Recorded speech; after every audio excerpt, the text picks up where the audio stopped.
There's no place to escape to. This is the last podcast. On the left. Live from your glade. That's when the cannibalism started. What was that?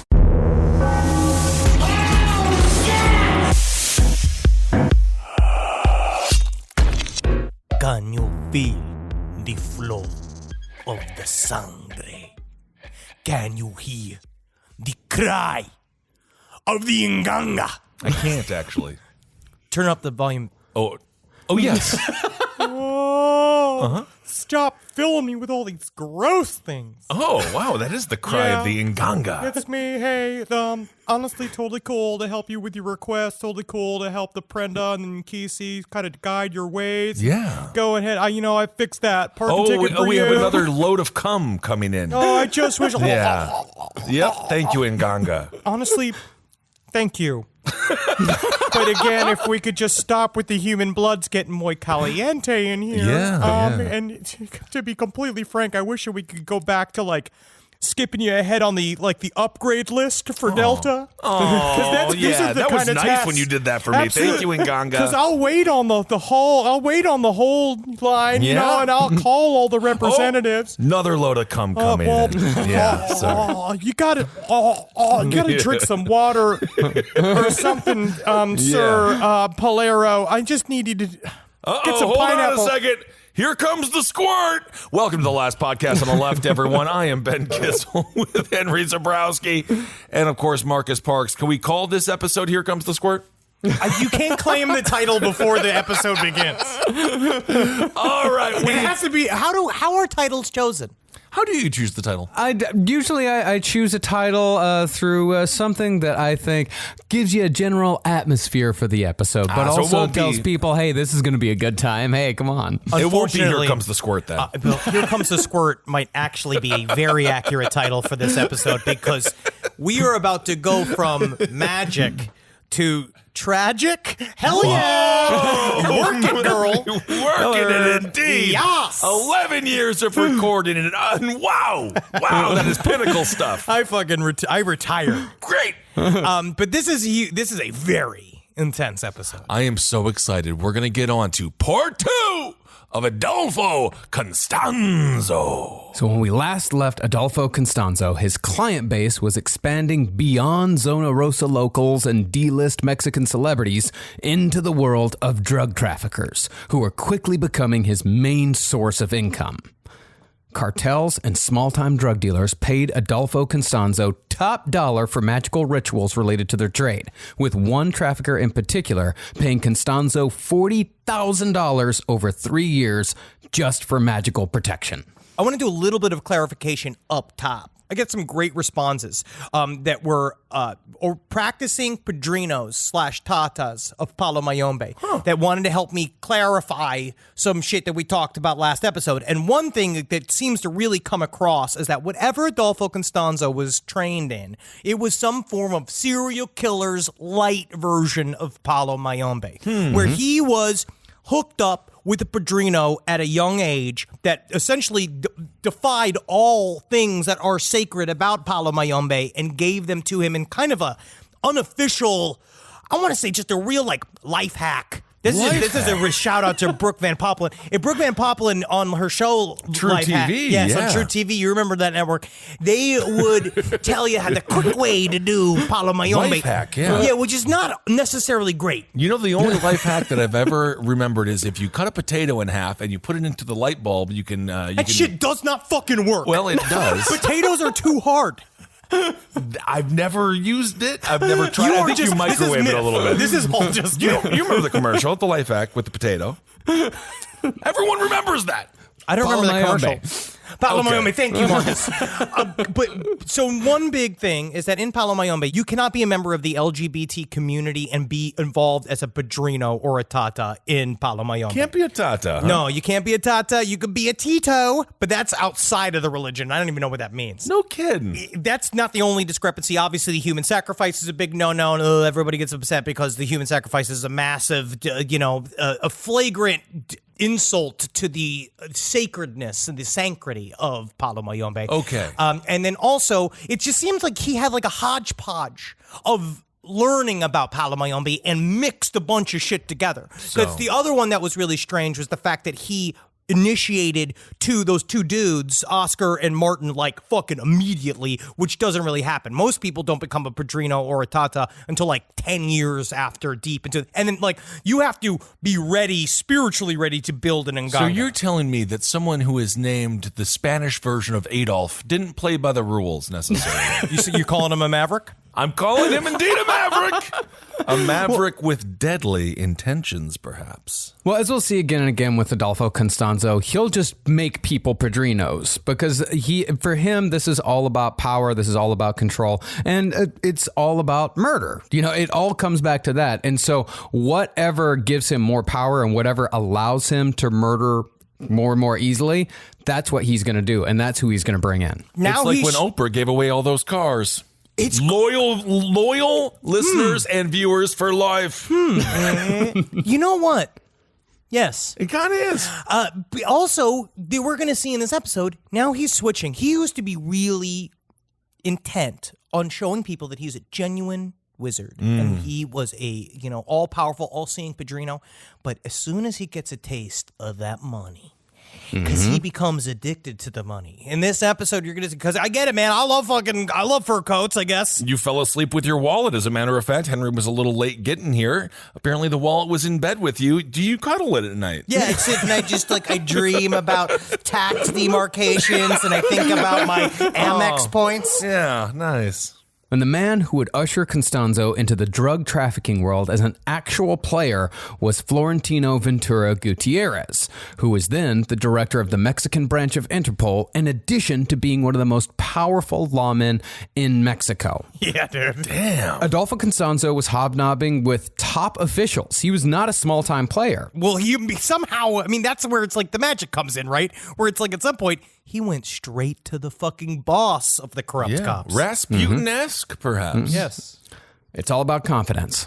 But Florentino, like many law enforcement officials in Mexico, was corrupt. And he paid Constanzo thousands of dollars over the years for cleansings, predictions about the future, and protection against enemies on both sides of the law. Are we talking like coffee bean colonics here? What do you mean cleansing? Olympia. The Olympia. Or Olympia. He hits you with the stick. You get the stick. You get cut. You get into you go put in his little room, his room of death. They put a blindfold on you. They spit rum all over you, which you'd love. I mean, it Close your mouth. Fun. Close your mouth. No. I get the spit rum. And that's what they give you, the cleanse. Oh, okay.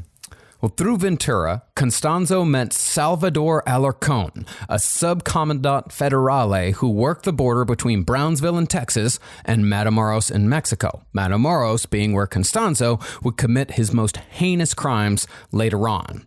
As soon as he saw that Matamoros connection, he knew, he's like, because that's where the big drug money was. It was because now he's been kind of rolling little dealers.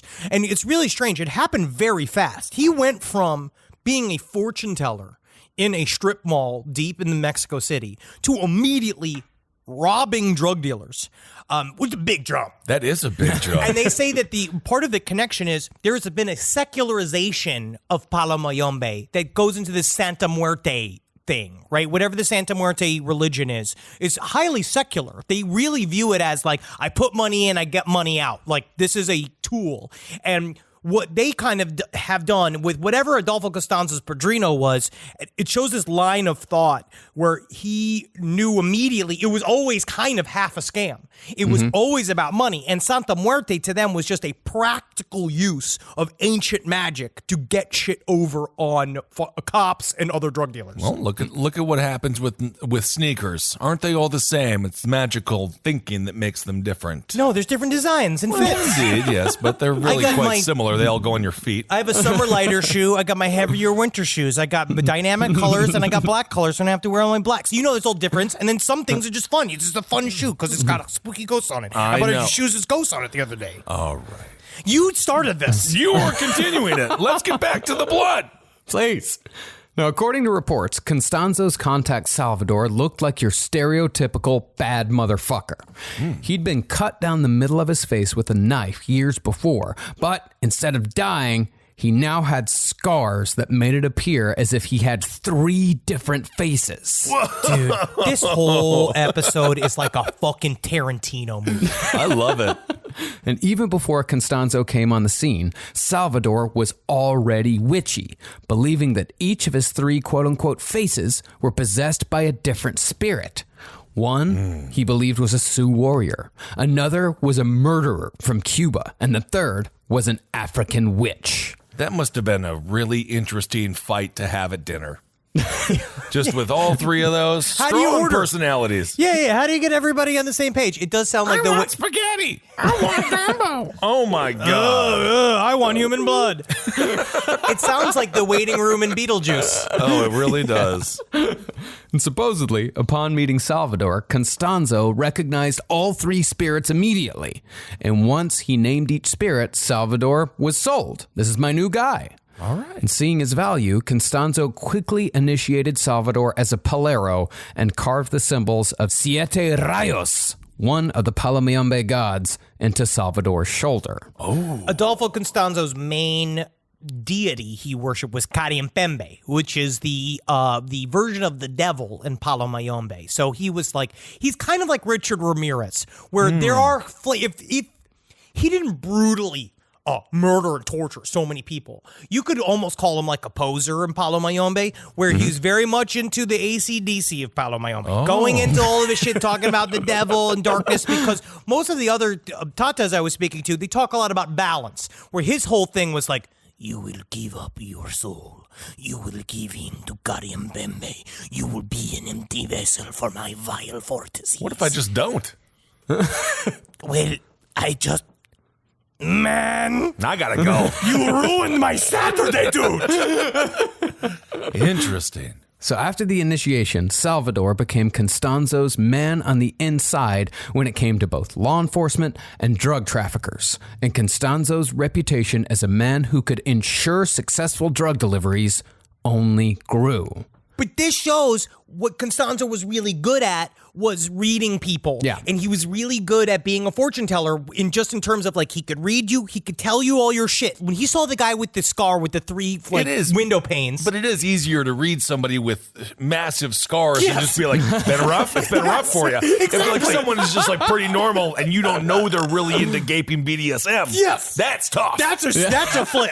Yeah. That's a boom flip it moment. But this guy, boom, flip it. he was really good at fortune telling. But he wasn't He was really a good wizard. con man. He was a really good con. That's what a fortune teller is, a con man. Yeah, but when Sometimes it they came have 3 nipples like in Mallrats. Remember that when she ate the nipple? Yes. Was that Mallrats? I think so. Anyway, That was think so. Mallrats, yeah. But then he immediately knew, I don't really know. And I know that if I'm fucking with drug dealers, I have to provide results. Yeah. So what he understood, I wouldn't do it. He had this new group of burgeoning cult all staring at him. And the first thing he says, he's like, well, now we got a man on the inside so I can really tell these drug dealers what's going on. And they're all like, what about all the magic? And he's like, this helps the magic. It definitely does. Scary business. Well, Constanzo would bless a shipment, and the more loads that went over the border without incident, the more Constanzo's reputation was solidified, and the bolder Constanzo got with the claims about what he could do. Just cut to the border agent taking out his pocket knife, poking into the load. Just be like, come. Yep. Yes, indeed. It's more Mexican cum. They're sending it across the border to impregnate our children. You started this I episode did. with cum. I'm sorry. It's been a long week. And since traffickers were weighing losses of millions of dollars for a seized shipment of cocaine versus Constanzo's relatively smaller fee, Constanzo started charging the big bucks for his services. However, the more shipments Constanzo was able to get through, the more he started to think that a much larger piece of that drug pie should belong to him. Sure. So he asked Salvador to introduce him to potential partners. And this shows his real power, because I don't know if you've ever met a drug dealer, but they don't, normally, they're not super into the question of, where you get this shit from? Where are you getting it from? Yeah, they don't like that. What's the name of the guy that you get this from? Where do you get Stu it? or Stan? Is his name Druggy Dave or Drug Dave? Druggy Steve? Yeah. Speaking to the flower. Speaking to my enormous. Isn't it? Oh, look at that. It's plastic. Yeah, that's what happens when your last words on this earth will be muffled by a heavy bag. Me and the cops all in the van outside just listen. Should we go now? Should we go now? Yeah, it sounds like he must be in the bathroom or something. That's why he's grunting. Pretty soon, Constanzo was introduced to the Calzada family. The Calzadas had originally been in the fire extinguisher business, but when they reached the profit ceiling on that, they found that hiding cocaine in their products was a perfect cover to get drugs over the border. Fucking Shark Tank. Were they part of the fire department? What do you mean the fire extinguisher business? They sell fire extinguishers. Someone has to make fire extinguishers. They just sold one thing? Yeah. How many fires? It's not like the My Pillow guy only sells pillows. You're not yelling about him. No, he sells mattress tops. To be fair. He was forced to do that by the market. Yes. Okay. All right. They're in the fire extinguisher business. I get it.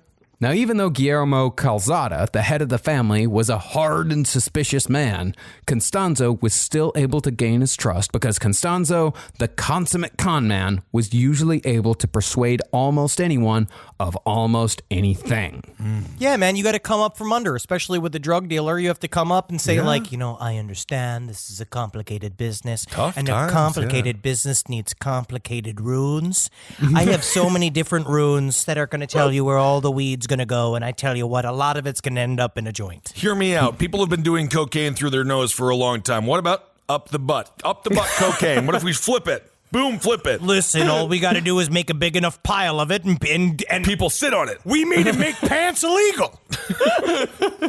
Well, Adolfo very confidently offered to become Calzada's magic guy, saying that he'd perform cleansings and protections while also determining when and where large shipments of cocaine were to change hands, which was a highly dangerous game to play. But he played it well. Okay. I mean, it could be that Constanzo was preternaturally gifted at the drug game, or it could be that old Three-Face was the real brains behind the operation, considering his connections both to law enforcement and the underworld. What it seemed to be is that he'd get information from Three-Face, and then he would go and to confirm it, he would do a ritual where he'd throw the bones, he'd do all this kind of stuff, and he'd be like, yep, the line is blue. Okay. But regardless of the source of Constanzo's information, he was right again and again. The shipments were getting through and the Calzada family was thriving. But unbeknownst to them, Constanzo was also paying attention and absorbing everything he could about the drug trafficking business. Yeah, because the guy used him as a confidant.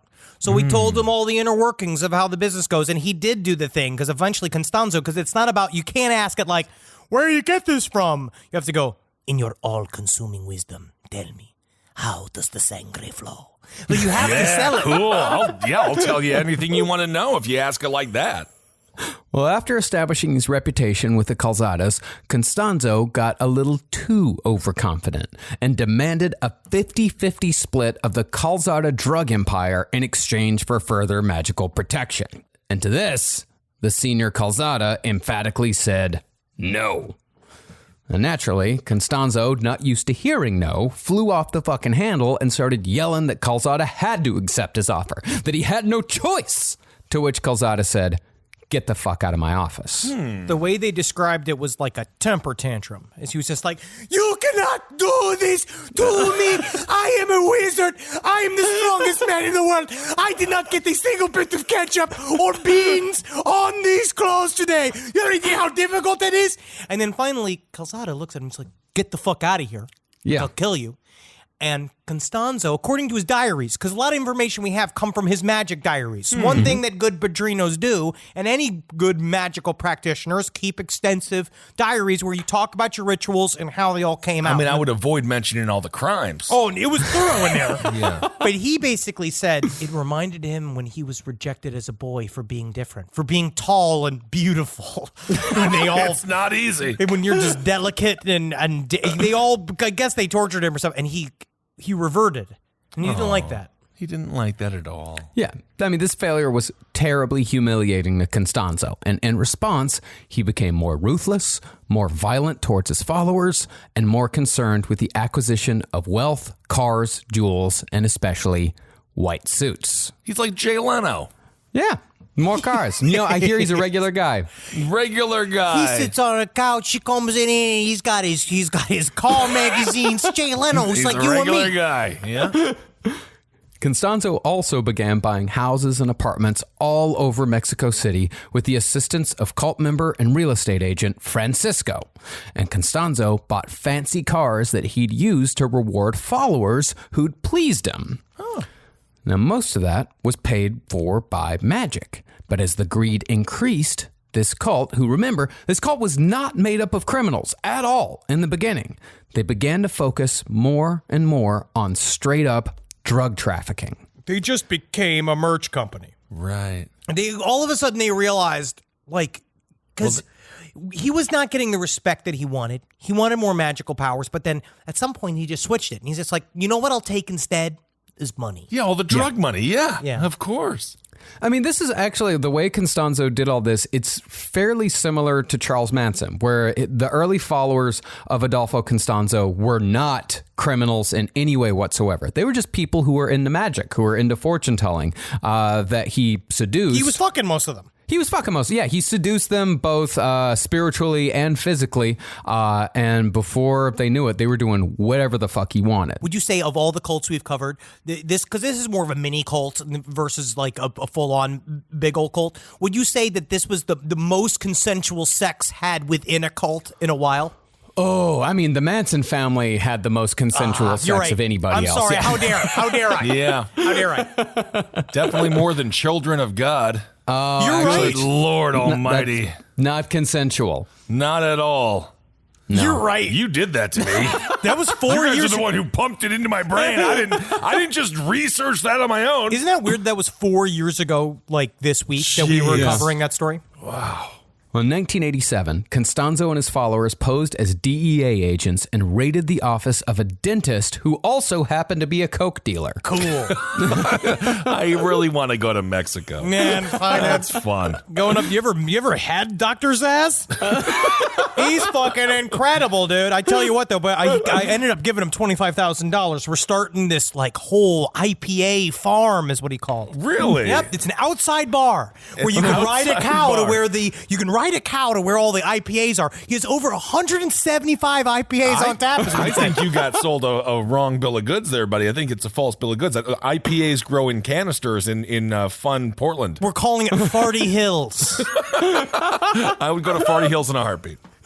Well, Constanzo and his followers beat the dentist within an inch of his life. They stole his whole cocaine stash and used the drug money to buy Constanzo a new condominium. He jumps right in. He's like, fuck it, we're busting these. We're doing it old school. Constanzo then got into smuggling and made $100,000 on a shipment of coke bound for Miami.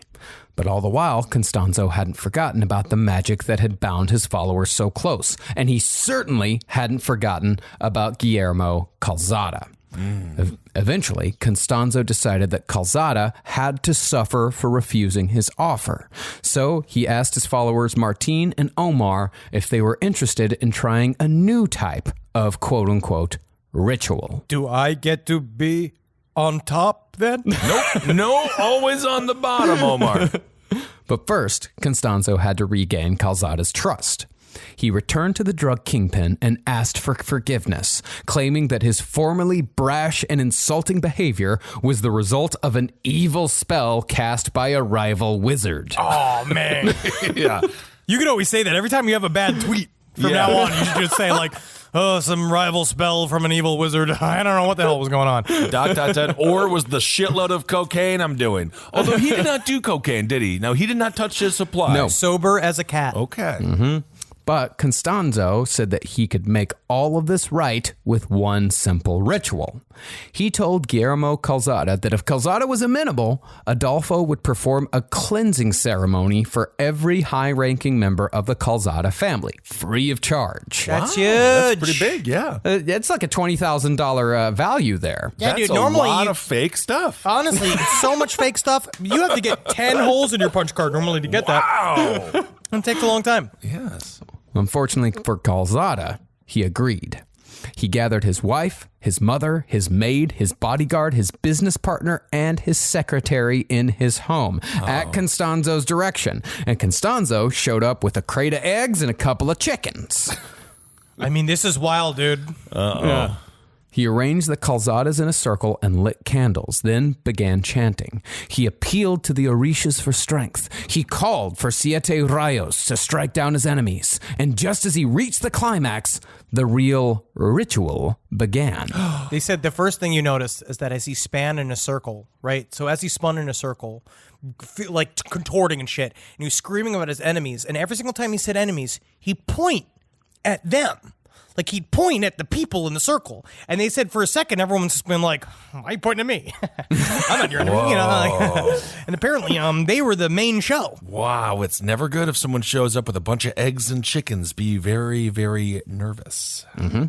Constanzo raised the machete in the air, and at that moment, Martin and Omar burst into the room with submachine guns and erased the entire Calzada crime family in a matter of seconds. Damn! And not one egg was broken. They got fucked. No, they ended up getting all smishity smashed, but that was a part of the ritual because the ritual just began because some of them weren't killed immediately. Some of them were saved. He shot the bodyguard, but they saved Mr. Calzada. Was brought to him immediately. Meanwhile, they're all throwing up and shit. All the other people doing the ritual because they haven't killed anybody yet. So this is their first one, and they just jump right in with the spraying everybody with fucking machine guns like it's a fucking Dick Tracy scene. Damn. Now, one thing Constanzo's cult excelled at was crime scene cleanup. And when the cops investigated the sudden disappearance of the Calzadas, they couldn't find any real evidence that a mass murder had taken place. Although they really can't have looked that hard. Yeah, I mean, what is the other option? An entire family just disappeared. Well, they have the same rationale as always. When they look at these bunch of drug dealers all dead, they're like, yeah, something happened. Something definitely happened. Because they're used to shit happening, and most of the time, it's stuff that they also aren't supposed to see or like know about, or they do know, or they like knew about it like way months beforehand, and they actually are. It's weird to be surprised. So I think at some point they're like, yeah. I mean, this happens. This is how they talk. Yeah, it definitely does happen. But about a week later, the bodies began washing up on the riverbanks of the Rio Zumpango north of the city. The first bodies to appear were the bodyguard and the secretary, and the cultists had terribly mutilated both of them. They'd cut off the bodyguard's toes, ears, and fingers, and had shoved rolled $20 bills into the empty sockets on his hands. They'd also shot him, bludgeoned him, and castrated him. As far as the secretary went, her neck was cut so deep she was almost decapitated, and the heart had been removed from both of their bodies. Then, the next week, the other 5 bodies showed up as well. This is where they say there might have been some evidence of the fact that they had been held for a little bit, and that they killed a couple of people up top, and then everybody else they kind of worked on. Well, if you're a cop, all you got to do is go around the town, have people turn out their pockets, and see if there's any toes in there. I mean, we're looking for someone with 10 toes in their pockets. The truth, honestly, is you got to check the shoes. You got to just find the toes. You find the toes, you found the killer. Those aren't toes. Those are small fingers. We don't need Italian cops around here. Fingers, toes, hearts, and sexual organs were missing on all the bodies, including those of Guillermo Calzada. Throats were slashed, chests were hacked open, the spinal column had been removed from one of the bodies, and the brains had been removed in 2 more. They are having a lot of fun that day. And according to Constanzo's followers, these body parts had all been removed in the service of magical ritual, making the Calzada crime family the first humans to be fed to Adolfo's increasingly bloodthirsty Nganga. No! But the Nganga don't want that. The Nganga and the Nkisi inside of it is just a lonely spirit looking for communion. It's really excited to have someone to communicate with. And a lot of times, if you do some form of human sacrifice to the Nganga, it can say no. It gets What do you mean it can say no? Apparently, it goes silent. I don't know what they mean when they say it says yes or no. So we don't like the brains. We know it don't like the brains. It gets mad about the brains. It's too caliente. But think about this. You went from just running a fortune teller business. Now you got a little bit of drug dealer, and then it was like 2 weeks later, Right. you are mutilating and sacrificing 7 people? It's a big jump. At this point, it is him, Martine, and Omar. It's him and his 2 right-hand guys. Essentially his boyfriends at this point, because they've got a throuple thing going on. Oh, very Joe Exotic. Interesting. Now, during the subsequent investigation into the Calzada murders, Constanzo's name never even came up, and he took this as a sign that he could choose a new, more violent path on the way to what he believed to be true power. And so, about a month after Constanzo allegedly fed the Calzada family to his Nganga, he got a line on an even bigger cartel fish through Salvador Vidal, old Three-Face, because Three-Face was now working full-time in Matamoros. Now, Constanzo knew since Matamoros was a border town that swelled every year with spring breakers, it was ripe for opportunity. So he directed Three-Face to find him a crime family he could control. Man, where's the real movie on this? I want to see this movie. Before long, Salvador had the Hernandez family.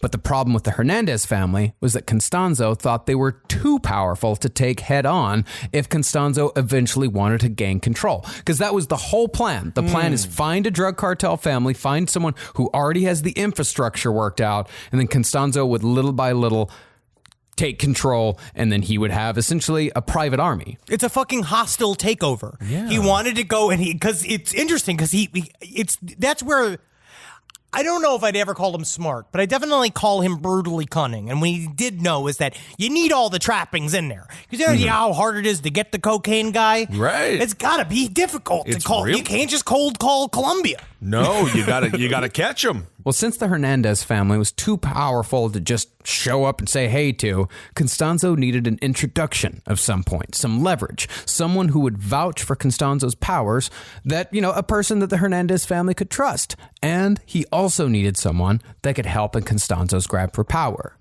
That woman was Sarah Aldrete. In time, Sarah Aldrete will become one of Adolfo Constanzo's closest confidants, his madrina. But in 1987, all Constanzo cared about was the fact that she had, in the past, dated Elio Hernandez, now the head of the Hernandez crime family. Oh, man, 1987. So many shoulder pads we're not talking about in this story. Filled with cocaine. Yeah. As far as how they met went, Sarah was driving with her sister in her dad's Impala in late July of 1987. Cool. Suddenly, a Crown Vic passed their car, made a U-turn in the middle of the street, and began driving towards her head-on in the middle of rush hour traffic. Oh, wow. Is it going to be a collision with love? Fucking torture murder, if you call it love. Sarah slammed on the brakes, and when the Crown Vic stopped as well, Adolfo Constanzo, handsome, dashing, and dressed in an immaculately clean white suit, stepped out. It's the big heavy chains, too. He loved the big gold chains, the big fur coats, and at that point, he just he cut a visage. That was very, very interesting because he was also very tall. But he is one hot dog away from looking homeless now. That's the problem. That's the thing with the white suit. You get one ketchup stain on that, you are done. Sarah's 6'1". She was a volleyball champion. She was very beautiful, she stuck out in her crowd. And so when he saw her, they kind of couldn't handle each other because also you're in the middle of traffic. So there was building up a huge line of people honking. Get out of the way! But he just she said the words that she used was he enfolded out of the car like a cougar. And he came out. I don't. And he kind of positioned himself on the hood with his hand on the heel of his, with his head on his hands, just going I have to be with you. Get out of the way! Have to be with me. They're yelling, but guess what, man? This is how it is. Because Sarah she was like, no, I don't. I don't have to be with you. Oh my and he's God. just like, yes, you do. You have to be with me. And then eventually someone in the traffic was like, get in his car already. Yeah, and absolutely. she just was just like, okay. Somebody's driving a mongoose. Honk, honk. Yeah, and within an hour, she was his. Like, he had completely and totally entranced her. And over the next 2 weeks, she spent every day with Adolfo, relentlessly pursuing her new infatuation with love letters, despite the fact that Constanzo very clearly told her, I'm in a throuple with Martine and Omar. Not interested. But that just made her want him more. It's very interesting because Very Jodi Arias-esque he almost. tried to lay the game on her, saying like, we have to be together. We're going to be together spiritually and physically. And he's like, your boyfriend is going to break up with you. And she's like, what are you talking about? I have a boyfriend. And he would never break up with me. He loves me. And then she gets a call from her boyfriend saying, I got to break up with you. Turns out he's fucking sending goons. All this shit's fucking how you get it's how you get a girlfriend. But he had to lay on this whole thing being like, this is the thing. I'm kind of bisexual. And I don't think you kill the other relationship that the person has. You don't kill someone's boyfriend to get a girlfriend. They didn't kill him. They just said, like, hey, it'd be a good idea if you left Sarah. Yeah, because the fucking narco-satanistas Okay. have shown up. And that's when you go, respectfully, I bow out. Okay. Now, first, Constanzo told Sarah that he was a lawyer named Alejandro on a vacation to Mexico City. Every day. Then he told her he was an undercover cop investigating her boyfriend. And that he actually let her believe for months. Huh. But eventually, he started layering in magic. I love this story. When he and Sarah started jogging together every morning. I want to start breaking because this is how it starts, right? Because Adolfo Constanzo is not a sporty guy in any way, shape, or form. I think you can imagine it at this point. He seems kind of sporty, tall, thin. He is a very fabulous, insane person, right? He does not exercise. So He's got Keith Raniere body. Yes. Oh, a thinker's not body. good. Not good. He is a magical practitioner. He is not a basketball player. Yeah. And so at some point she was like, well, if you want to hang out with me, because she was trying to play it like kind of like, let's see how this goes. And she was like, well, I go jogging in the morning, so you would have to do that. And he's like, that's funny because all I do is jog in the morning. And she was like, okay. So normally he shows up because he has his fucking big white fur coat, big heavy chains, white tailored suit, all this kind of shit. But then when they show up to jog, she's in her gear and he shows up in all white gear, right? White shirt, white little short shorts, brand new white trainers, but he's still wearing the huge chains. And they just start jogging together. Gotta look good. It'll hurt. But once they started jogging, he never broke a sweat, never got tired, no matter how far they ran. She actually gave up first. Wow. And when she asked him how this was possible, he said, quote, I never get tired. It's because of my religion. Is that fucking cool? But I feel like He's a dreamboat. Have you ever tried to work out with someone you have a crush on?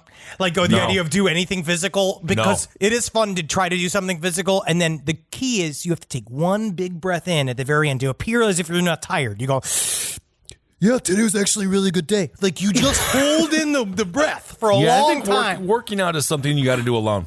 Some people like working in couples. Yeah. I don't. I don't know. No, don't like it. Well, after that, Adolfo began introducing soothsaying through tarot cards while making sure to splash a little chicken blood on top for appearances. Had to make it a little bit special. And the readings Constanzo was doing were blowing Sarah's fucking mind. In the most consequential reading, he told her 3 things. She would receive money for school from a surprising source. An old friend she hadn't seen in years would give her a call. And a few weeks after that call, an ex-boyfriend would call with a problem. Now, this is classic fortune teller scam. Because this stuff is like, this is pretty open-ended. And you can interpret this shit in many different ways. Right. And sure enough, within days, she got a letter from her college saying she'd qualified for a scholarship that she hadn't applied for. And a childhood sweetheart called to ask if they could come visit Sarah in Matamoros. 2 out of 3. Not bad. And for Sarah, these 2 predictions coming true were enough to make her a believer in Adolfo's powers, even though she still thought at this time that he was an undercover cop. It's weird because cops were, so often on the dime. You kind of assume that he's also kind of half crooked too. Right. But when Sarah called Constanzo to tell him that his prognostications were coming correct, he said, quote, the truth is, Sarah, I am a witch. Whoa! That's a hell of a reveal. But the whole time being like, So is that like a job? That would be my response. Yeah, what does it all mean? You make money doing that, or? Seems like he's doing quite well with his white jogging suit. But as it turned out, Adolfo had just done his homework. Seeing that Sarah could be a connection to the Hernandez drug family, Constanzo had Three-Face investigate and research Sarah. And from there, it was a cakewalk to predict all of her patterns. Oh my God, he trusted on Pumpkinhead once again, and Pumpkinhead came through. It's really true. But this is where, more than any other of our magical con men that we've covered in the past, he really is heavy on the con. And he understands that in order to get somebody's trust, you got to be right on the money in the very top. I think in a way, I call him, it's smart. It's planning. In a way, it's smart, yeah. You have to premeditate these things in order to get a lock. And he needed a madrina. It sounds like so much more work than going to college, getting a degree in business, working the markets. I never understand con people because that's just the truth. It's just so much easier to become an accountant. Yeah. But there was one more prediction that needed to come true. Eventually, Adolfo revealed to Sarah that the ex-boyfriend that was going to call her was Elio Hernandez. And when he called with his problem, she should tell him that her friend Adolfo would be more than happy to help. In the meantime, Sarah had gone all in with Constanzo. She soon had her own altar at home and was doing rituals with the cult. President of the soccer booster club at her college by day, and worshiper of Kadi and Pimbe by night. Can you not trust anyone? This is a real version of like, again, this is a movie. Think about this shit. You are just a normal, very beautiful college girl doing your everyday shit. Because they also thought She's that at a this soccer point, booster. But she was highly normal and she was doing really well in school. But then you find out she was doing Palomayombe rituals at night to get good grades, which again is harder than doing homework. Yeah. They would fucking mutilate animals all night and then go back, and you would eventually see her with the beads. She was wearing the Palomayombe beads, and then sometimes they would be normal, and sometimes they'd be all smeared with they were like, that must be paint. Which I think is, we all know maybe the difference between blood and paint, and I think you just have to be like, yeah, it's paint, right? It's like paint if you painted with blood. Yes. Yeah. And people did start to notice weird things about Sarah. Like, she would tell little lies that didn't seem to really mean anything. Like, she would show up wearing a neck brace and say, I crashed my car yesterday. And then she'd show up the next day with no neck brace and her car would be fine, not a scratch on it, and say, oh, the accident wasn't as bad as I thought it was. She's like Andy Kaufman. Yes. Performance artist, perhaps. Well, that was the problem, is that she was hurting herself doing the twitching and cavorting of the Palomayombe rituals. Like, she was literally getting physical injuries from pretending to be possessed. Okay. And before she knew it, Sarah could chop the head off a chicken in one smooth stroke. And once the indoctrination was complete, Adolfo placed her in one of the highest ranking positions one could have in a death cult. Sarah became the honeypot. Ooh, did you say she could behead a chicken with one stroke? I just found my new wife. Yeah, he beheaded my Wow. I did like how when Marcus said honeypot, he did the little come hither motion, which is what they teach of what you're supposed to do when you I don't want to finger a hear it. woman. I don't want to hear about it. He literally did the... Also, where did you get taught that? It's look it up. Look at Cosmo, how to finger a woman. They Can they make the sounds? Yeah, you go scrape, scrape, scrape, scrape. Does Eek the cat, is he in the cartoon telling you how to do it? Cut your fingernails, fellas. That's all I'm going to tell you. Oh my goodness. Good grooming. Meanwhile, Adolfo was at the very least pretending to be excited about Sarah romantically. He even called his mother to tell her about the new girl, but did it in a way that no one could find even remotely romantic.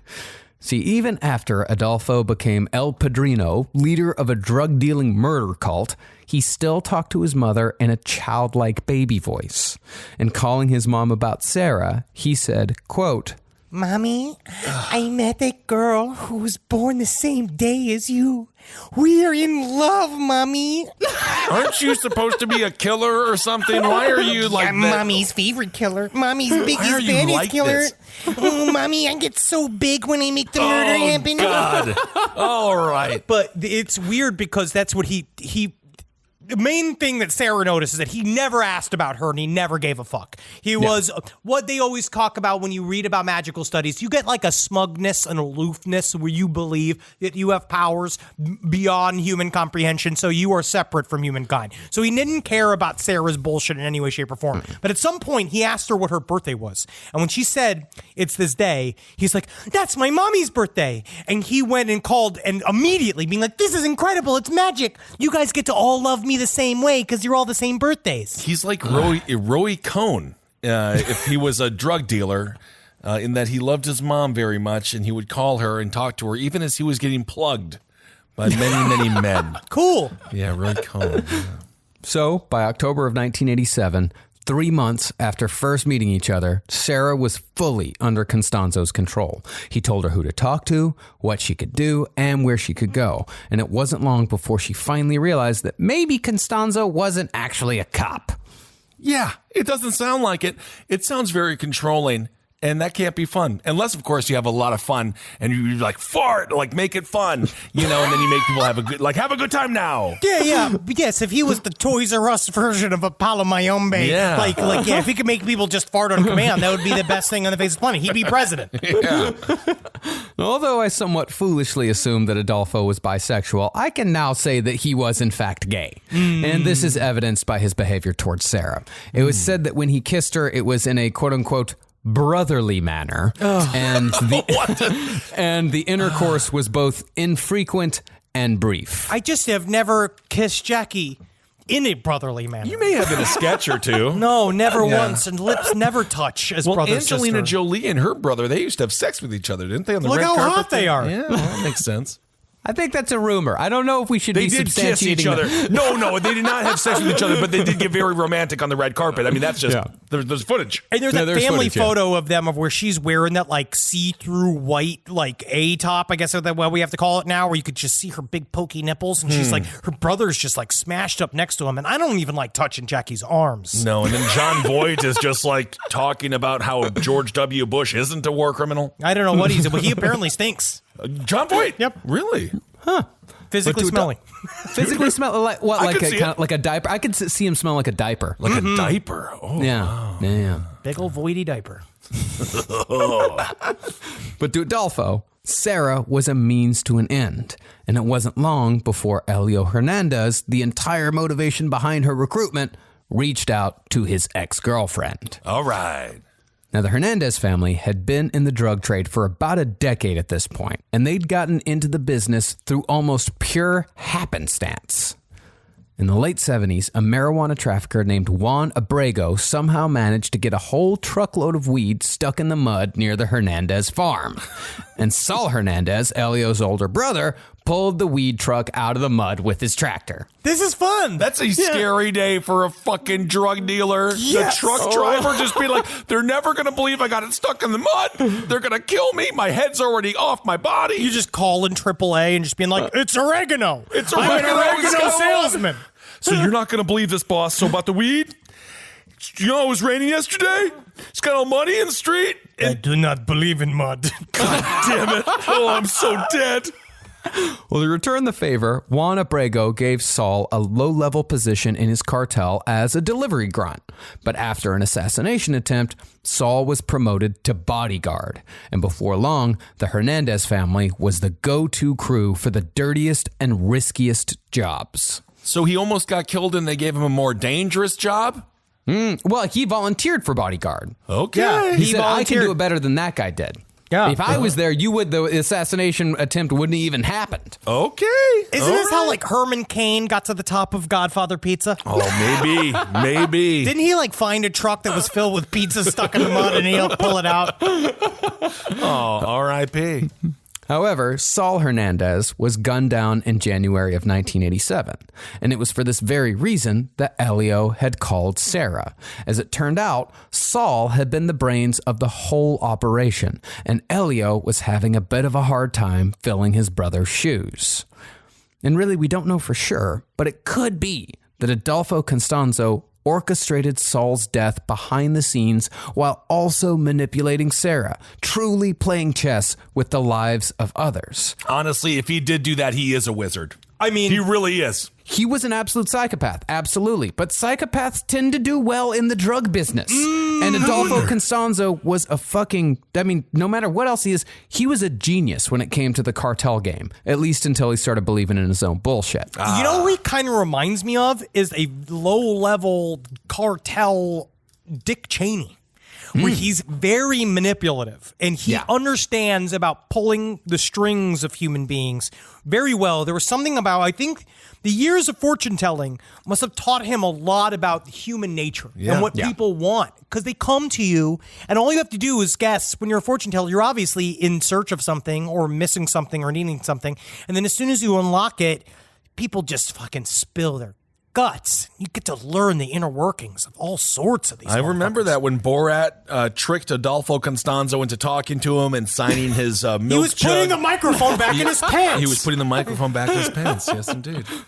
Thus, when Elio called Sarah, talking about all the problems he was having trying to run a small drug cartel, Everyone is dying around me. Think about how hard that is to get promoted to boss when the boss gets fucking murdered. I don't know if I want to be the boss. Travis, if it happens to us, you have to step up to the mic. This is how this goes, He already does unfortunately. do the mic. well, when he called with those problems, Sarah was locked and loaded with tales of Adolfo Constanzo's magical prowess. And within a month, Elio agreed to give magic a chance. Oh, no. But if Sarah was to control Elio, Constanzo needed to have complete control over Sarah.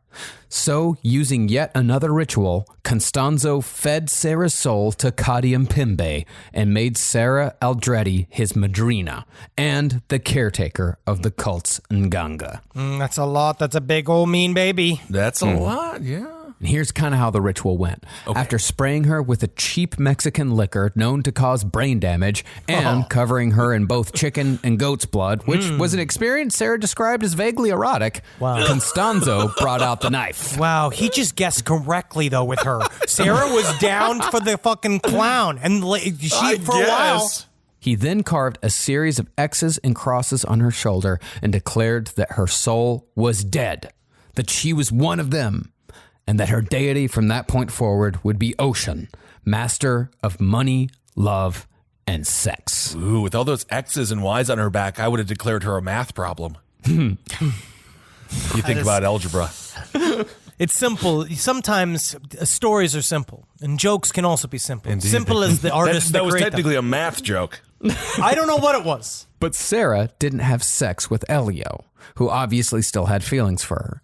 Instead, she turned on the flirt button, and eventually she convinced Elio to join the cult without having sex with him once. Oh!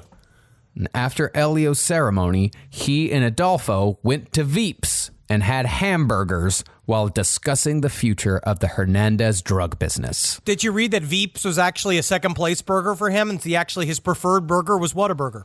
Really? He All ate of this piles and piles of Whataburger, yeah. The wizard is eating the hamburgers? I Yes. can't trust a wizard eating a hamburger from a Whataburger or from Veeps. He loved They had Whataburger. Whataburger in Mexico? I thought Whataburger's only in Texas. He went up to Texas. He'd go to Brownsville. Okay, so he went to Brownsville for a Whataburger. All We're right, not talking about Whataburger. We are, though. Whataburger's pretty good. I miss Whataburger. I like just Whataburger. don't trust a wizard who eats it. That's all I'm saying. All I know is you keep calling yourself a wizard, and all you do is drink Bud Light and eat pretzels alone in your house. I didn't call myself a wizard. Well, during this conversation at Veeps, Constanzo, with the same confidence as before, demanded 50% of the business just as he had with the Calzadas. And Elio, maybe influenced by the high of ritual magic, maybe just desperate for help, readily agreed. Said, hell yeah, come on in. I think that he was deeply impressed by the ritual, because you remember when you go into the rituals, you go to his room of the dead, you don't see anything. You get the blindfold on like we talked before. So you don't know what's happening, but it's very impressive. And you get cut and spit on a lot. Yeah. So at some point, I think you're just like, oh, this must be serious. It better be, otherwise I'm a total idiot. Yep. Yeah, it seems like I'm accepting I'm a drug dealer. And this man is cutting and spitting on me. I should be killing this man. I hate that. Yeah, I usually hate that. I'm giving this man money. Wow. Well, in the end, the deal was this. Constanzo would cast the spells that would protect the business while taking half of the profits, and Elio would do the dirty work and take the other half while bringing more members into the cult. So he doesn't do anything. He does spells, man. Yeah, man, it's about executives, How did he man. make this happen? He's a consultant. He really is a consultant, and really that's what you're paying for. It's not just that you're paying for what you're really paying for is his connections to fucking law enforcement and other drug cartels. Great. But you're calling it magic. It is the confidence and the you just want to be able to stand on solid ground with your magical practitioner and make sure you got your contract filled out and you got the money going, because the Nganga's it's got to go in human blood, and human blood costs money. Yeah, absolutely. It's not going to pay for itself. Now, Elio held up his end of the bargain at an impressive pace, and pretty soon, Adolfo's followers changed from the real estate agents, drag queens, and models of Mexico City to the outsiders, drug runners, and murderers of Matamoros. The first new member was Alvaro Valdez, a.k.a. El Doobie. Yeah, fucking El Doobie, dude. El Doobie, Spanish for the Doobie. El Doobie was a preternaturally violent individual, busted at the age of 10 for stealing his father's gun and shooting the neighbors from a tree. He's a real go-getter. Definitely. He joined the cult simply for the blood. He knew it was going to be violent, and he wanted to take part in the violence. After that was Elio's flamboyant cousin, Sergio Salinas, a.k.a. El Mariposa, the butterfly. This all, honestly, it sounds like villains in a fucking comic book. Yeah, after that you had Malio Torres, El Gato, so named for being more clever than the rest of the chumps in the cult. Indeed. Apparently, he came from the Jellicle County of Mexico. I don't know if you ever Are you heard talking of about it. Jellicle Cats? Jellicle, Oh my God, I'm so mad at you. You're singing Jellicle Cats somehow? Cats, and you could just see We're him talking next to about a Rebel murderous Wilson. thug who is killing a bunch of families, and you're singing Jellicle Cats. Jellicle cats can't be told what to do. Jellicle cats aren't They can be satisfied drowned with in the a box. small bucket. Yeah, Jellicle cats also love fucking torture and murder. Apparently, and bowls of cum, as we learned from Sir Ian McKellen. Meow. He was the only one who meowed. I was just thinking about that. Weird. And each and every one of these new recruits were given witchcraft lessons and were sworn to vows of loyalty, all while Constanzo continued rituals for the Hernandez family that he assured everyone would bring them a large shipment of drugs that would turn everything around.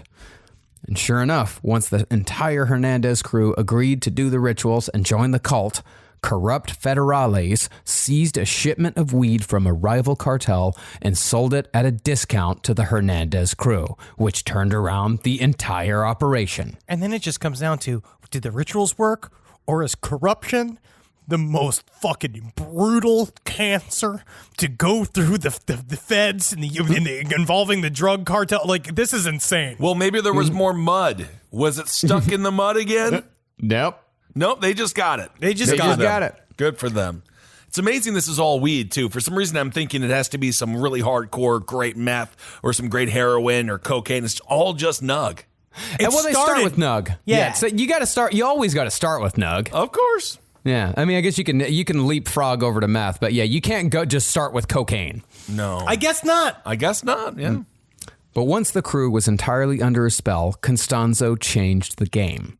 Now that he had a fair amount of muscle and belief in reserve, Constanzo took things to the next level and introduced murder to the cult at large. Like he opened up the door and he's like, "This is my friend Murder." In May of 1988, he and his crew hijacked a truck holding 300 kilos of weed, and Constanzo pulled his best Tex Watson on the driver. Uh-oh. When the terrified man asked who Constanzo was, he replied, quote, The David, come for your soul. God damn it, I was worried about that. I was really hoping you would just be like, "Name's Dave, I work over here at the Arby's, gonna give you a free roast beef." See, the cult had gotten the tip about the weed truck from new member Aurelio Chavez. Chavez was a foreman on a ranch called Santa Elena, and the weed had been farmed by some small-time traffickers on the next plot of land over.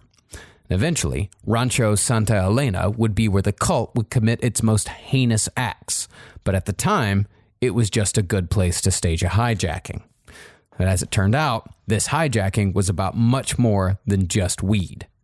After Constanzo's people loaded up the drugs, Adolfo walked over to the two men they'd stolen it from who were tied up nearby. He looked at them and asked if they were good Christians, and they both answered that they were. And according to his cultists, Constanzo then turned to them and asked to confirm that he had in fact told them earlier that all Christians were animals. And they're like, yeah, you did say that. Yeah, I remember that rant. You can lie a little bit. Yeah, man. Just be like, I'm a Methodist. What are you? What do you want me to say? And when they confirmed that statement, Constanzo, with a big smile, lifted the gun, shot both men in the head, and said, quote, "We sacrifice animals." Well, sir, did you write that down before you said it? Because that was really cinematic. It's funny because when you speak like this, you know what you begin to sound like. It sounds like a bow wow, or it sounds like a cluck cluck. And do you know what makes those noises? Well, an animal would. And do you know what we do to animals? You're going to say it again? We sacrifice Animals. Yeah, we got it. Honestly, really great, though. Scary as shit. I will say this, boss, you are scary as shit. Yeah, my writers are getting crazy. Wow. Now, even though his followers were already believers at this point, the cold-blooded murder of two men was just too fucking much for some of them to handle. They didn't expect this. All of them were shocked, and one of them even threw up on the spot. I think it's El Gato. Because when it comes down to it, El Gato was holding that back anyway. He just went like he shot out a hairball. But even though the murders were indeed disturbing, I just keep seeing fucking him doing this shit, panning to all the grisly cartel cult members, and the two guys shivering in the dirt and shit, tied behind it. And fucking Constanzo's got the gun up against their heads, and it's just the one guy in a cat costume. Just in the back. Jellicle cat. Oh, Jellicle cat.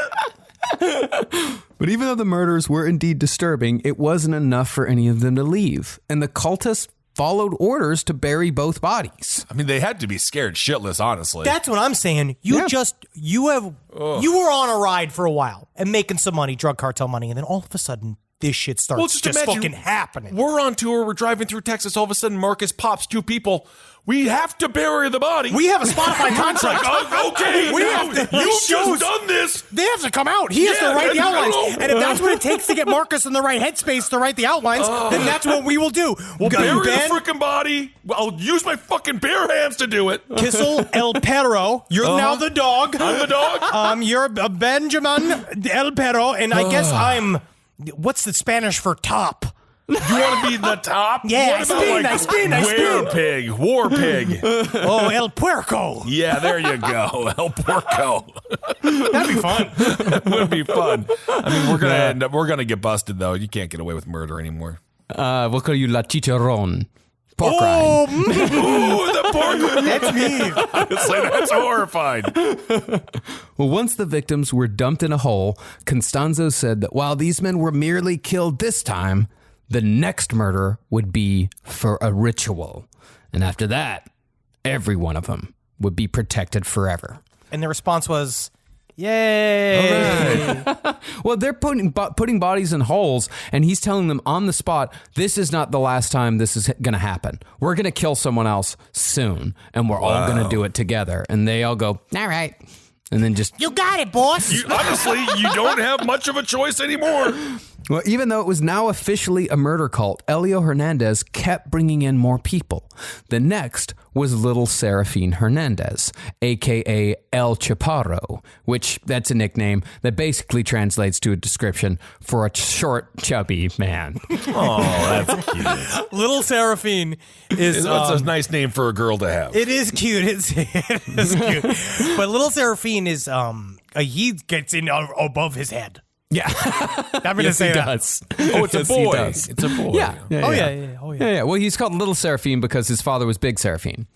Yeah. It's like how my dad used to be Little Bill and his dad was Big Bill, and now Dad's Big Bill. Because Big Bill did. He's dead. He died. My father. They called my father Trenta Henry. And they call me Venti Henry. Really? Starbucks. Yes. Well, pretty soon, Little Seraphine brought two more members, a cocaine addict doing it all for kicks named Valente Gomez and a gay student named David Valdez, a.k.a. El Coqueto. the flirt. Why is that? You know, and that's the guy that does the. Whoa! Every single time they all get together as a group, because one guy's got to have that good Pearson evil. And then you're like, yeah, I made the joke, but it wasn't that funny. You're like making fun of me now because you're laughing. You got him, boy. It wasn't that good. I just said I called them animals. But Can I also be a cat? I know I'm a flirt, but I also like to shit in a box. You can be a cat. You want to be a cat? Yes. You're a cat. No. Cats don't sing no around here. You can sing. Jellicle cats. I hate you. Jellicle cats. I like how we got Jellicle cats back in. I'm so happy with it. All it took was another murder cult. Now, even though the cult already had an Nganga that seemed to be working out pretty good, Adolfo knew that the key to controlling any cult is to keep up in the ante. So he told his followers that it was time for a new Nganga. Ooh. This time, however, they wouldn't simply use a body robbed from a grave. No. Instead, this Nganga would be constructed from the body and soul of a victim whose murder the cult themselves would be responsible for. Ooh, I thought you were going to say they were going to steal the chocolate fountain from Golden Corral. Replace the chocolate with blood. The great south of the border buffet raid. Yes. I miss those days of crime, simple crimes. But this is where I will say again that according to Palomayombe, this is like breaking one of the most like sacred cardinal rules of Palomayombe. You're not supposed to add any sort of chaos or pain into the construction of Nganga. You're supposed to be helping a wayward spirit. That's kind of how they view it. You basically give a spirit a way to be like give a contribution. You to be jellicle. So this is it's just bad business. Okay. Yeah. Now, after the cult missed an opportunity to use a rival drug dealer when El Doobie lost his cool and fatally shot the guy at a Brownsville cantina called Los Sombreros. The Doobie, you're being very un-Doobie right now. I tell you what, if it comes down to it, that's why we got to legalize this. Absolutely. After that, the cult decided to use a perfectly innocent person named Ramon Esquivel, a.k.a. La Claudia. La Claudia was an antique dealer, drag queen, and former lover of Jorge Montes, a.k.a. Dr. Hindu. And when the doctor and La Claudia fell out of favor, Constanzo, who'd never liked La Claudia, decided that she would be their first true sacrificial victim. Now, even though La Claudia and Dr. Hindu weren't together anymore, they were still roommates. So Constanzo, Dr. Hindu, Martin, Omar, and a new guy went to La Claudia's place to wait while Sarah prepared the ritual at Constanzo's condo. Why do I see the new guy? You remember the guy that used to hold the umbrella for Puff Daddy? Of course. He got very famous. It's like that guy. Like he's this like, I'm the shoe guy. Yeah. I get everybody's shoes. What kind of shoes do you need? It's going to be wet outside. Got galoshes. How long do I have to be here before I'm the old guy, though? When the new guy shows up. When the new guy. Yeah. Oh, I'm the old new guy. I'm a glove guy. Okay. Well, when La Claudia entered the apartment, the cultist tackled her, bound her wrists with duct tape, ripped her clothes off, and forced her into the bathtub where the cultist had already plugged the drain in order to collect the maximum amount of blood. They then began the process of giving La Claudia a cruel, excruciating death. Ooh. As cult members held her down, Constanzo cut off her fingers, toes, ears, and penis while she was still alive. Woo! Causing the maximum amount of pain to both give the ritual power and to satisfy his own sadistic desires. We probably should have said gold star at some point. Oh, So it's just now from now on, it's just so it already happened and it's going to continue to happen. No, it's getting there for sure. Yeah. Wow. He then began to skin her alive. Whew. But Constanzo finally ended La Claudia's misery with a slash to the throat. After she expired, cult members filled a jug with the blood pooling in the bathtub and took it away for the ritual to come. They then gathered up the fingers, toes, genitals, and shin bones before opening up La Claudia's skull to retrieve the ever-important brains. That's the job of the new guy. It's not easy. It's horrible. Oh, so this is why I was invited. This is why you're there, yeah. I guess that's why you asked me to bring my ice cream scoop. Absolutely. The remaining parts were shoved in garbage bags and buried. Omar and Dr. Hindu, they cleaned the apartment well enough where the investigation into LaClaudia's disappearance went cold almost immediately, and LaClaudia's body and supposedly her soul were used to create the cult's new evil Nganga. Oh my goodness. But as we said last episode, the problem with using human blood to just even feed an Nganga, never mind make one, is that according to Constanzo's version of Palo Mayombe, they believe that it would never be satisfied with anything else. In other words, their belief not only allowed for more murder, Constanzo had actually set it up where more murder was essential if the cult wanted the magic to continue working the way they believed it had worked before. It's like when you give your dogs begging strips and you know for a fact no treat is ever going to be as good. It's a lot like that. They need the bacon strips. They love bacon strips. Because I remember that one time I didn't give Puffin a bacon strip, but he did say something about how he's like, I needed to sacrifice you. Like he was telling me some crazy. I'm going to kill Ben when he sleeps. Don't tell him. What? I'm going to kill Ben when he sleeps. Don't tell him. Puffin, no, Puffin, that's bad. I've been sharpening my razors like in my nails. Puffin, go get your father's credit cards. We need to rack up some bills first. Oh, I can't wait to order all the new bacon strips. He loves bacon strips. We don't get paid by bacon strips. So when it came time for another big ritual, nothing but another murder victim would do. Oh my. This time, the need for human blood arose from what could be described as a bit of a blooper on Adolfo's part. A blooper. A blooper leads to a blood sacrifice? It's a bit of a blooper, yeah. Well, Constanzo had attempted a double cross in a cocaine deal with some traffickers in Texas, where Constanzo had planned to sell the traffickers 75 kilos of cocaine for $1 million. But instead of giving them the drugs, Constanzo was planning to kill him at the handoff and take everything for himself. Why wouldn't they assume that was going to happen? I mean, honestly, that's what I would always It's a assume. risk. It's always a risk. Yeah. But when it came time to implement the plan, Constanzo's gang wasn't quick enough, and Elio's brother Ovidio was kidnapped in the fracas that followed. To pay for this failed ruse, the Texans were demanding their money back and the cocaine in exchange for Ovidio. Now, Constanzo refused to give back the money or the cocaine. Instead, he chose an alternate route and told his followers that Ovidio would be returned to them through dark magic. And all he needed was a sacrifice for the new Nganga. Sure. Okay. Now, the thing about the new Nganga that the cult created was that it was filled with the remains of a very recent murder victim. And as such, it wasn't a good idea to have it in, say, Adolfo's condo. HOA. Yeah. It's so hard when you're dealing with all these condo rules. Homeowners Association. They get so upset because, it comes down to like, you have to keep your fucking Smells house like painted dead a certain amount. bodies And in you're here. Like, yeah, that's my religion. Also, the grass is a little long. Yeah, well, my fucking machete's real long. Okay.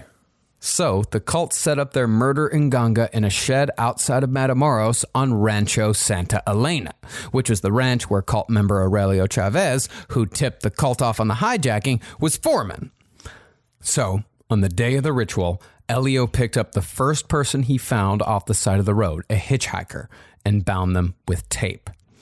He then brought the unfortunate soul to the ritual shed, where LaClaudia's rotting remains stewed in the cult's Nganga. As before, Constanzo removed the hitchhiker's fingers, toes, and ears, but this time he did it while pleading to the gods for help in the freeing of Ovidio and the crushing of the cult's enemies.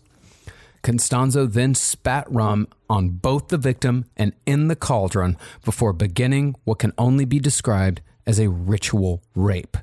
Because according to what Adolfo told his followers, the mutilation and torture was essential because evil death breeds evil deeds.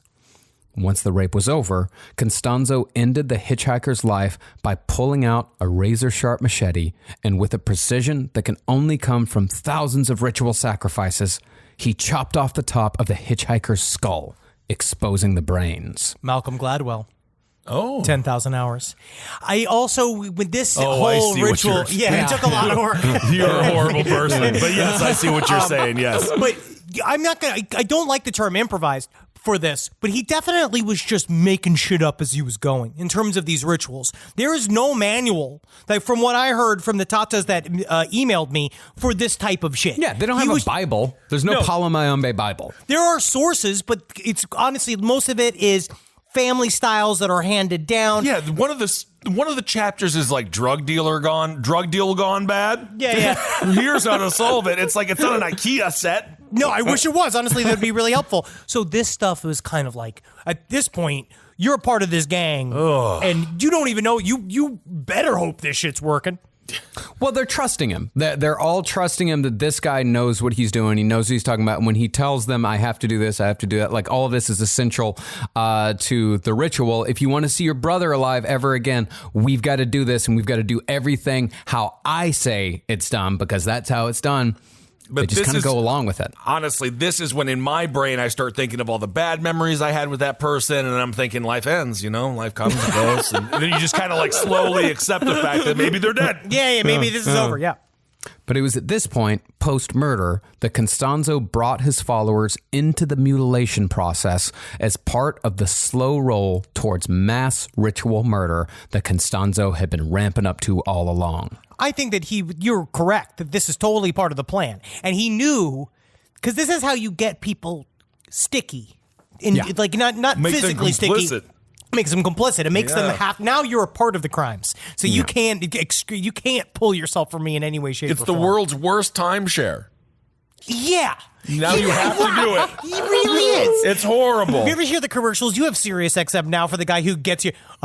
We all know the hell of being trapped inside the bowels of a timeshare. And sometimes it takes a proper guide, not unlike those that Charon on the river Styx, to go and lead those out of the hell and purgatory of a timeshare. There are lawyers making a full-time living just on getting people out of timeshares.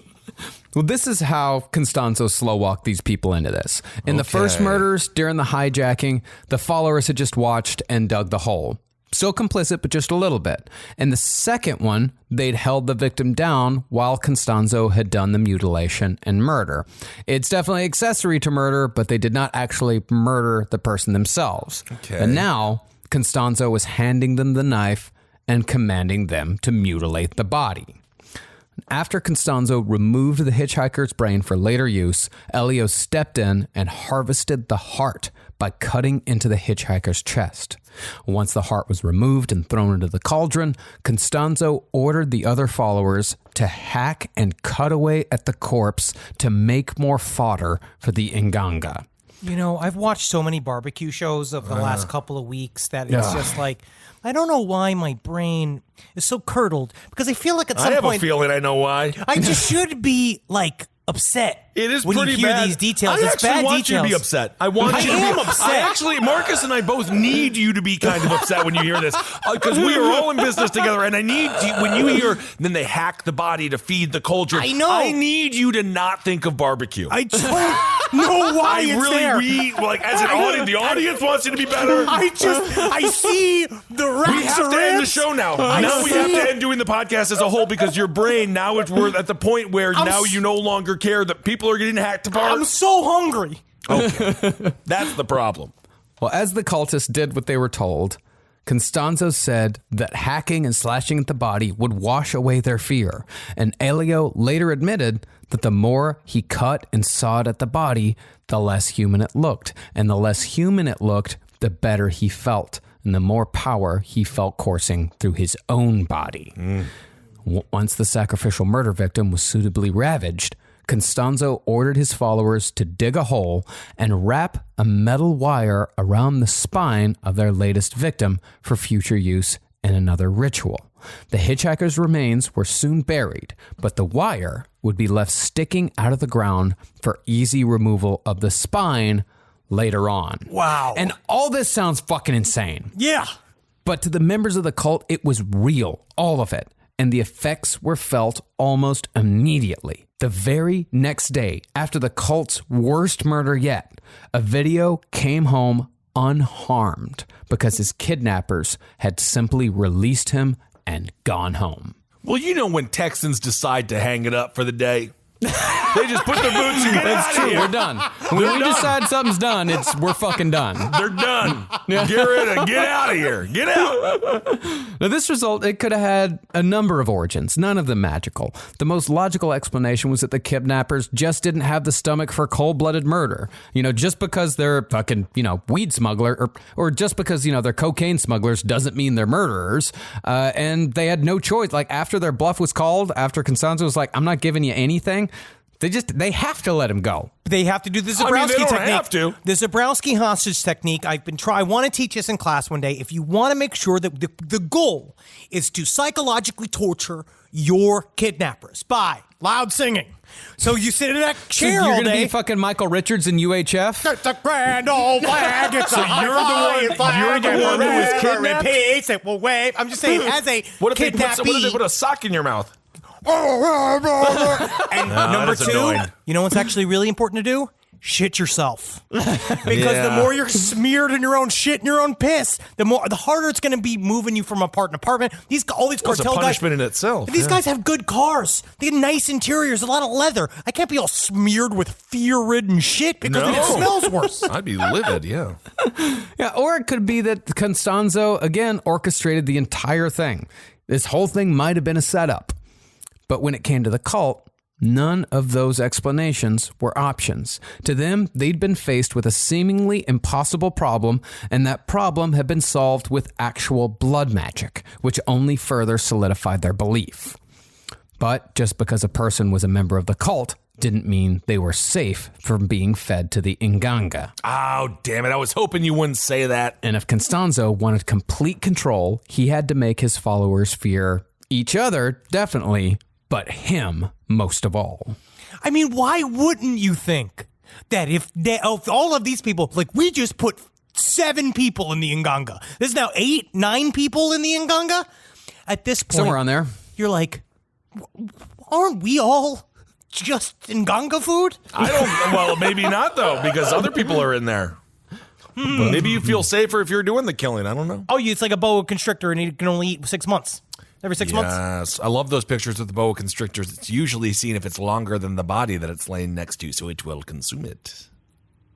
You see those pictures? I didn't. I haven't. Oh. Were you talking about those old Rotten.com pictures where they cut open the boa constrictor and there was a person No, I'm inside? saying when boa constrictors, people take pictures of them and be like, he cuddles in the bed with me. He wants to see if he's longer than you.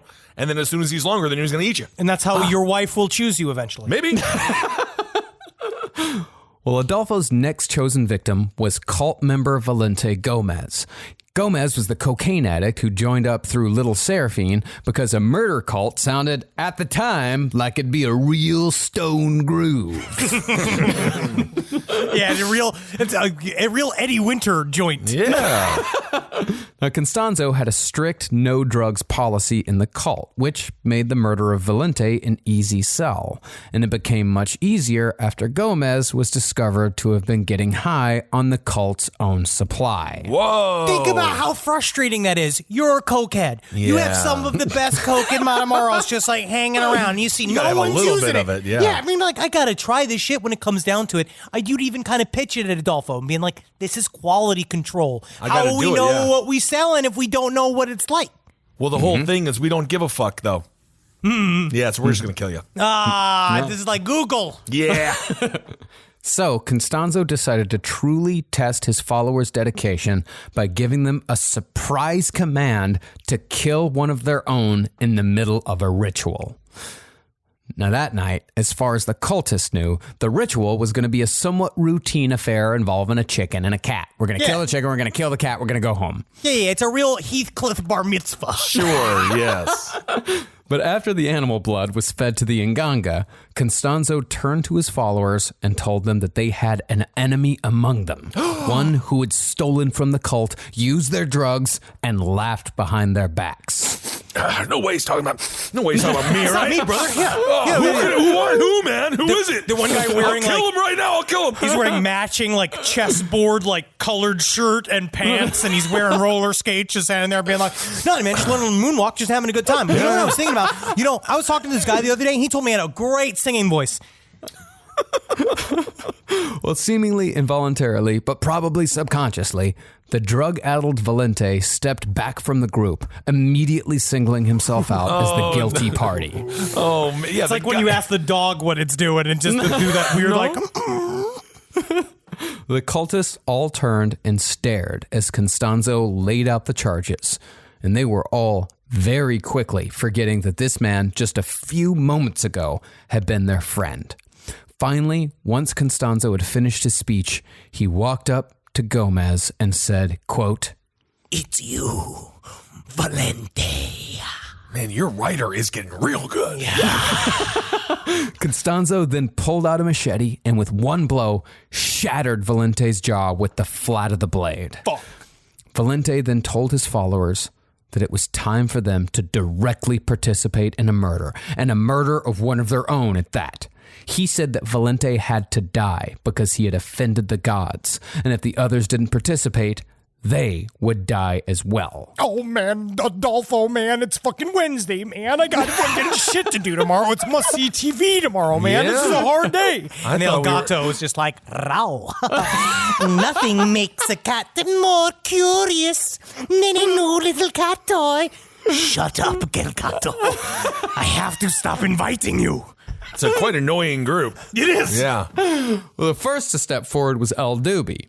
Because El I'll Doobie... fucking get in there, dude. Very not Doobie. Very not Doobie, dude. Just fucking call me El Not Doobie then. Wow. Well, El Doobie had already killed before. Remember, he'd killed that drug dealer in Los Sombreros. And he seemed to have been just fucking waiting for the moment when he could involve himself directly in a ritual murder. I mean, honestly, weed and cocaine. If you love weed, you're much different than the person who loves coke. Mm-hmm. And I could see them. El Doobie's revenge. Yeah. I could see it. Well, once El Doobie stepped forward, the rest followed. They broke Valente's ribs one by one. They stabbed him in the stomach and chest. They beat him to a bloody pulp with their bare hands. But it was Constanzo who struck the final blow. He picked up a hammer and brought it down hard on Valente's head, burying the tool in the former cultist's skull. He then pointed to the gore and told every follower present that this is what would happen to the disobedient children of Kadiampembe. Just want to make sure it's mostly not doing the cocaine, right? Because I'm not going to do any of that. I'm telling you the make fucking sure truth, what man. the rules are. That's why they call me El fucking Doobie, dude. Yeah? I'm a fucking downer kind of guy, man. I am just trying to watch my cartoons, friends. Just let me know what the rules are. I will follow them, sir. Oh, and all I need is a ball of yarn and a tiny little bowl of milk. Wow, you did just kill a guy, but you are kind of cute there, Yes. Jellicle Cat. Yeah. After that, the cult was more dedicated and felt more invincible than ever. Partly it was because they believed they'd purged a weak link, but mostly they had to be more dedicated after that, because otherwise they'd killed their friend for fucking nothing. Oh my goodness. After Valente, the cultists sacrificed 2 police officers, feeding them to the Nganga even though they'd both assisted in the ruse that had gotten the video kidnapped. But even though the cult was ramping up the murder rate, the magic never stopped. The magic never stops. It's not like that, though. It seems like it's not like Hollywood. At Rancho Santa Elena, Yeah. the magic never stopped. It sounds like Madame Tussauds, but it's really not. This is a murder cult. After killing the 2 officers, Constanzo and Elio returned to the grave of the hitchhiker. Once there, Constanzo grabbed the wire they'd left sticking out of the ground, and he jerked it upward. On the other end was a vertebrae from the hitchhiker's body, which Constanzo handed to Elio and told him to clean. This, Constanzo said, would be a part of a necklace that would bring Elio luck as long as he wore it. Elio did what he was told and wore the bone of Constanzo's murder victim around his neck. After that, the cult would go into berserker mode as a group, marking a bloody month in which at least 7 people would die. But the last of those 7 would be an American. And it's because of that American that our series ends next week with Adolfo Constanzo, Part 3. Oh my God. honestly, very cool. Next week, Interesting story. we are shifting. It goes full Robert Rodriguez next week. We are going to get Planet into Terror. them coming for them, like Costanzo fucking running from the cops, more ritual cult murder, the cartels versus the police, fucking federales. It's fucking intense, dude. Yeah. All right. Well, thank you all so much for listening to our series on Adolfo Constanzo. I hope you enjoyed it or enjoying it as much as we are, because this is a fascinating cult and really different than most that we've ever seen. Well, this is way more of you say cult, I say serial killer support group. Isn't that nice? It is very much like they are now feeding him. He is the El Padrino. He's the one that is like kind of all of these people exist kind of tertiary to him just so that he is a Padrino. You know what I mean? Yeah. Or like he needed a group. El Doobie can't be the leader. No, El Doobie, he's too fun. He can't have too this. fun, He doesn't know how yeah. to delegate. I mean, this is absolutely a cult. I mean, because but it is a cult that is led by a serial killer. I mean, he uses all the same manipulation techniques that other cult members use. I mean, he manipulates these people into doing shit that they don't want to do and shouldn't be doing, just like most cults do. It just so happens that this is one of the most violent cults to ever exist. At least in modern times. And if you did do cocaine in the 80s near Texas, you probably snorted some of this coke. And let us know, sidestorieslpotl@gmail.com. How was it? How was the cult? How was it? All right, everyone. Well, thank you so much for listening. And Hey now, we're in this shit. We got lastpodcastmerch.com. You should check it out. There's bullshit on there. There's more than actually no bullshit. There's shirts. There's a lot of good merch. We got a lot of good merch Considering out how there. much we get some talked about bullshit in there. bull semen on Roundtable of Gentlemen, people might legitimately go to our website thinking there is bullshit at it. I think we should If there is no actual bullshit, you can't sell it. Why can't we get into No one's animal buying. farming? No one's buying it. No one's buying Oh, it. is the market's dropped out? Yeah, market dropped out of bullshit. I know fall's coming. We've got a really nice flannel for sale at lastpodcastmerch.com. Actually, I will say it has become my new favorite shirt. I wear it all the time. There it is. That's fun. We got our Twitch. So thanks everyone who gave for Haunter House. I know Halloween is over, but thank you all so much. We made, I think, like 12 grand for charity that month. It was about Last 15 month. grand. That's awesome. The last take, because we doubled up, because this year to charity, we've given over $35,000. That's awesome. Well, It's kind of insane.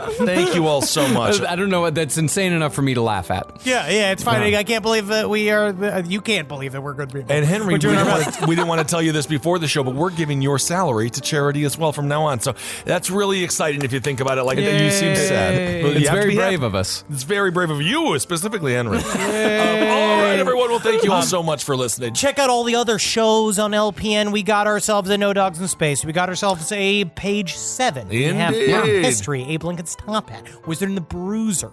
We got a lot to talk about. And this week on No Dogs in Space, we have officially started our series on Joy Division, which is a lot funnier than you would expect. Oh, no kidding. They were always so sad. They are very sad and it's very tragic. Epilepsy. Oh, my God. That's what I remember. I just remember epilepsy. very dangerous. Yes, it is a sad band, but there's still 4 shithead kids from Manchester, so there's a lot of turd talk in there. Oh, cool. All right. Check that out. No Dogs in Space, because they die. Just ask the Russians. Okay, everyone. Hail yourselves. Hail Satan. Yogin. Magustalations. Hey guys, how about you hail me so I don't have to start doing all this human sacrifice? El Doobie, you got it, my friend. It'd be nice to just not have to start my own Nganga. Do not. My problem is that I just hate being stinky. I know. Yeah. This show is made possible by listeners like you. Thanks to our ad sponsors, you can support our shows by supporting them. For more shows like the one you just listened to, go to lastpodcastnetwork.com.